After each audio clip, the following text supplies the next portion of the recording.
Assalamualaikum warahmatullahi wabarakatuh. Balik lagi di channel Alkonet. Di video kali ini, gue bakal nge-review salah satu kamera mirrorless keluaran tahun 2014 yang katanya di tahun 2021 masih worth it banget. Kalian penasaran apa kameranya? Gak usah lama-lama, kita ke TKP.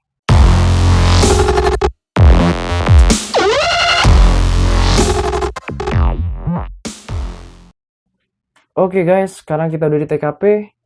Kamera yang gue maksud yang keluar tahun 2014 dan katanya di tahun 2021 ini masih worth it banget, yaitu kamera mirrorless Sony Alpha 6000. Gue beli kamera ini kemarin buat kantor sekitar 2 bulan yang lalu. Itu sekitar harganya 8 jutaan di tahun 2021 ya. Gue juga sebelumnya punya kamera ini, pernah gue beli di tahun 2019, kalau nggak salah gue beli second waktu itu 5.500.000, kisaran segitu. Dan gue nggak tahu kenapa kok di tahun 2021 harganya naik. Kemungkinan juga misalkan harga di tahun 2021 ini secondnya kita beli sekarang mungkin masih 6 jutaan. Sedangkan gue dulu di tahun 2019 gue beli harga 5.500.000 yang second. Oke, gak usah lama-lama lagi, langsung kita review. Dari body kamera ini beratnya sekitar 400 sampai 500 gram. Menurut gua kamera ini ringan ya. Ringan dan juga bentuknya yang nggak terlalu besar. Praktis lah menurut gua. Bisa dibawa menggunakan tas kecil juga. Kemudian kalau kita untuk traveling jauh, ya menurut gua kamera ini worth it banget gitu. Kemudian buat konten kreator yang pemula, kamera ini pas nih. Ataupun pekerjaan videografer harian, ataupun bisa dipakai untuk video wedding dan lain-lain. Oke, kemudian kita ke layar atau ke monitor kamera ini.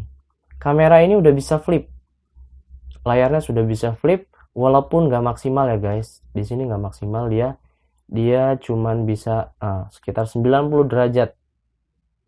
Nah, tapi ini lumayan ngebantu kita dalam pengambilan gambar. Misalkan kita pingin gambar itu low angle ataupun misalkan kita high angle, tapi nggak bisa buat ngevlog sayangnya karena kameranya nggak bisa muter sampai ke atas seperti kamera Sony Alpha kakak dari A6000 Alpha 6000 ini.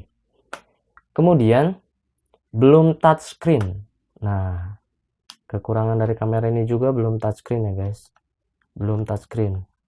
Kita masih main di tombol menu di sini.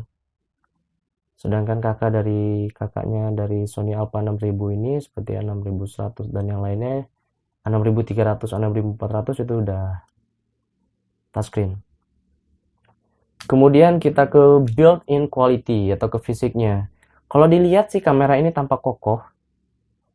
Walaupun atas bawahnya plastik ya. Atas bawahnya plastik, tapi kelihatan seperti metal. Apalagi kalau warna dari kamera ini bentuknya warnanya silver, dan kalau gue lihat ini tampak premium untuk kamera harga 8 jutaan. Setuju nggak? Kemudian kamera ini laki banget menurut gue. Dengan ukuran lensa yang tidak terlalu besar dan tidak terlalu kecil, pas gitu menurut gue. Ya. Kemudian lensa ini menggunakan lensa kit bukaan 3,5 sampai 5,6 dan menggunakan OSS atau optical steady shoot, jadi udah bisa bantu kestabilan kamera ini dikit-dikit lah kalau misalkan kita ngambil video. Kemudian kita ke grip. Di grip ini untuk pegangannya dari karet ya guys. Jadi dia udah ada karet sehingga nyaman untuk dipegang dan gak mudah lepas. Oke, kalian bisa lihat dia bisa dipegang dengan satu tangan, dengan satu genggaman. Kemudian kita ke bagian tombol-tombolnya. Di sini yang kita lihat pertama kali yaitu ada slot tulisan HDMI dan multi. Slot USB untuk charger itu, nah di sini dia menggunakan slot multi. Jadi maksudnya bisa untuk charger, dan untuk konektor ke stabilizer gimbal. Ada juga lampu indikatornya, misalkan kita cas, di sini ada lampu indikator warna kuning. Dan ini untuk slot HDMI. Tapi sayang ya guys, di sini nggak ada slot untuk jack 3,5 untuk mic eksternal. Sayang banget. Dan kemudian kita lihat di sini ada lambang WiFi dan di sini juga ada NFC. Karena kamera ini bisa mengirim file atau foto, video dengan mengkoneksikan WiFi dengan bantuan aplikasi Imaging Edge Mobile atau dengan NFC. Kemudian kita pergi ke Electronic Viewfinder. Di sini kita hasil kamera bisa kita lihat dari dalam sini tanpa melihat di layar monitor. Nah, jadi baterai lebih irit.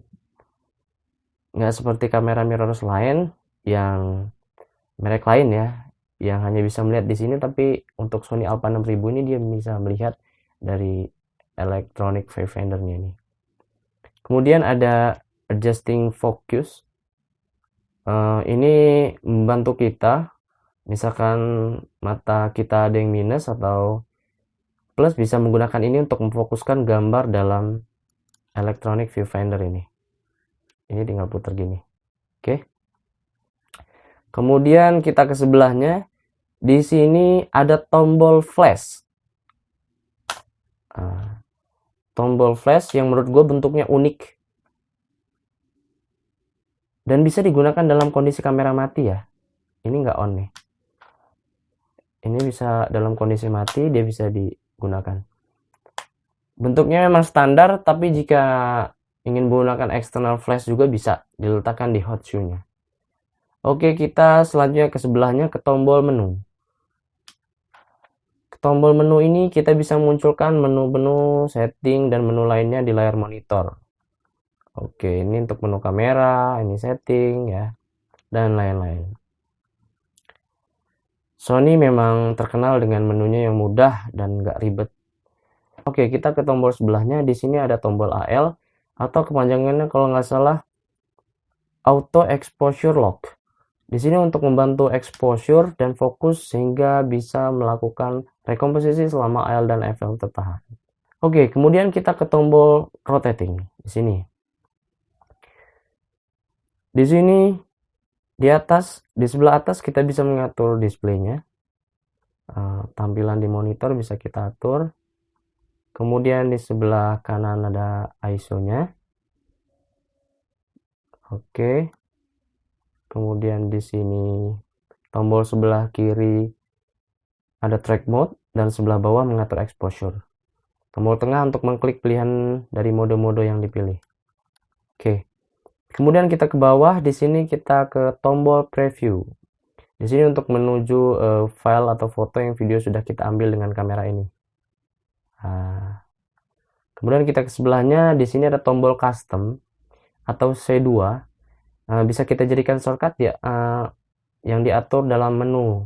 Di sini kita bisa mengaturnya.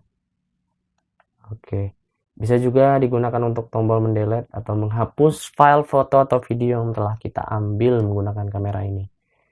Kemudian kita menuju ke atas. Nah, ini yang unik. Di sini ada tombol recording. Kecil banget bentuknya.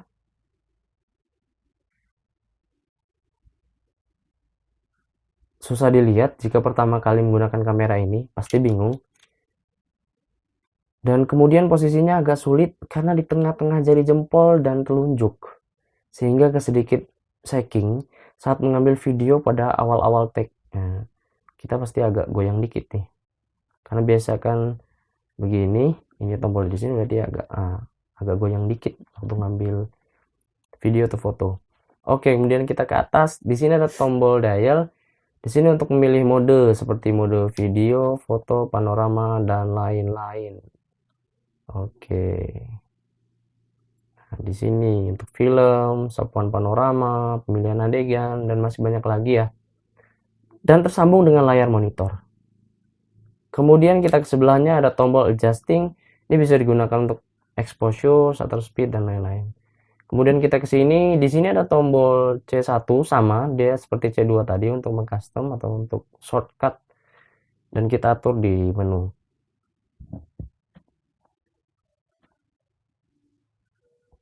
Kemudian kita ke tombol power. Nah, ini tombol power ya. Nah, power dan tombol shutter. Ini ketika kita untuk mengambil foto.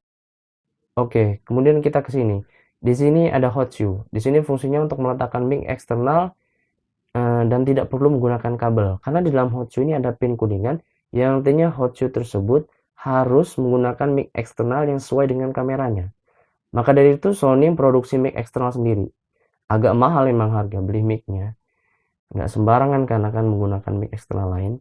Tapi untuk kepraktisan lebih praktis menurut gua karena tidak perlu menggunakan kabel yang menjuntai-juntai yang harus dari sini ke sini gitu. Nggak ribet gitu.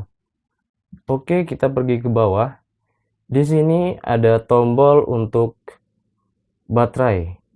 Kalau ke kiri itu lock, kalau ke kanan open. Kita lihat baterainya ada di bawah ya. Di sini ada seperti benda biru. Kita keluarkan gini untuk mengeluarkan baterainya. Kemudian di sebelah baterai ini ada untuk meletakkan memory card. Nah, ini. Jadi di sebelah baterai diletakkannya.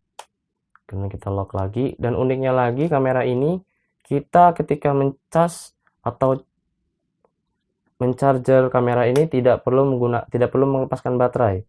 Kita cukup dengan menggunakan kabel yang sudah disediakan di kamera Sony Alpha 6000 ini. Tinggal kita colokan, kemudian hidup indikator warna kuning, lampu indikator. Oke, menurut gua gitu aja review dari Sony Alpha 6000 ini. Dan yang penasaran dengan hasilnya, video ini gue rekam menggunakan Sony Alpha 6000 yang gue punya di tahun 2019. Oke, gitu aja video dari gue. Semoga bermanfaat. Jangan lupa like, komen, dan subscribe. Assalamualaikum warahmatullahi wabarakatuh.